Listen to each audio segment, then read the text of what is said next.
It all started on a typical Tuesday evening in early September of 2018.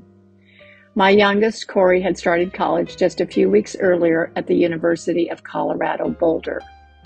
When our caller ID showed Boulder Community Health, we didn't immediately panic or put the pieces together.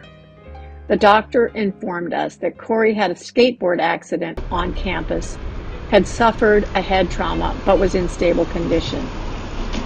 7 hours later and 2,000 miles away, as we were scrambling to get on the next flight to Denver, we were told that Corey was gone.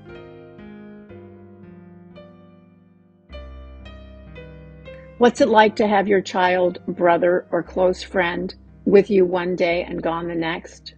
For my family, this loss is devastating, life-altering, and crushing. Our funny, smiling, happy-go-lucky youngest died after falling while traveling alone on a campus sidewalk in broad daylight. We were completely blindsided and in shock. My son Lucas rushed home from New York City, went into Corey's room, and sat on his bed for the entire night, totally numb. We all tried to make sense of the situation. How could this have happened to our Corey and to us? We met Casey in Boulder to be together and to make arrangements and decisions we were completely unprepared for. We stayed in the mountains for 10 days, just looking at each other, crying, and being angry. This time allowed us to catch our breath and prioritize each other before stepping back into our new sad reality with expectations, piles of medical bills, and a haunting to-do list.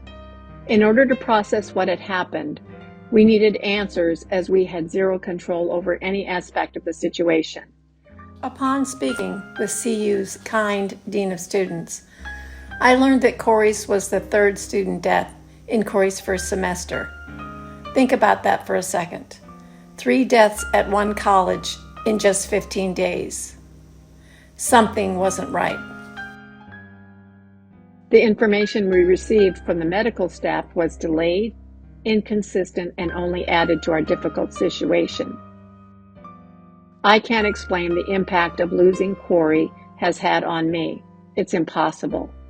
I'm in some level of denial, and without a doubt, this is a coping mechanism.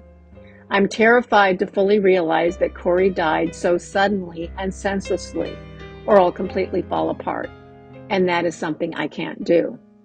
I have a new reality to shape with our family, and this is a challenge because my boys and Joel were so very close.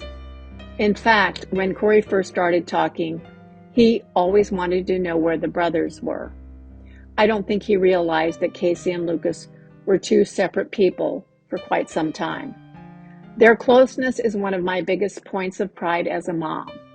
When they were home, they would all go out or all stay in, and despite the 6-year age gap, they were inseparable.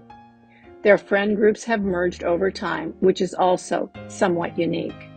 His death impacted others outside the family, some significantly.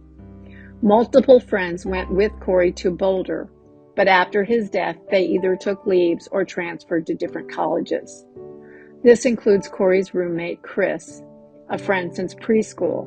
New friends and dorm mates sought counseling after they heard Corey was gone. They had known him for just 15 days. In Corey's honor, I have become driven to prevent other families from experiencing the type of tragedy mine has. My daily focus is advocating for change in how we define college safety.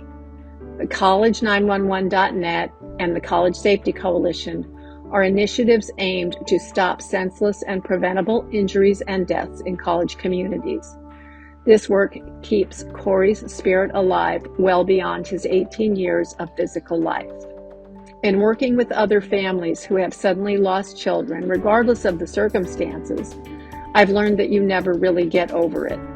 If you're lucky, you wipe the tears when they come and learn to put one foot in front of the other and move forward. I'm finishing off with a video that we found on Corey's phone after he died.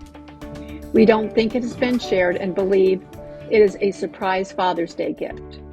Joel had been encouraging him to pick up the guitar for years. As you can see, Corey had fully blossomed and was beaming with hope before he experienced a preventable death at his college.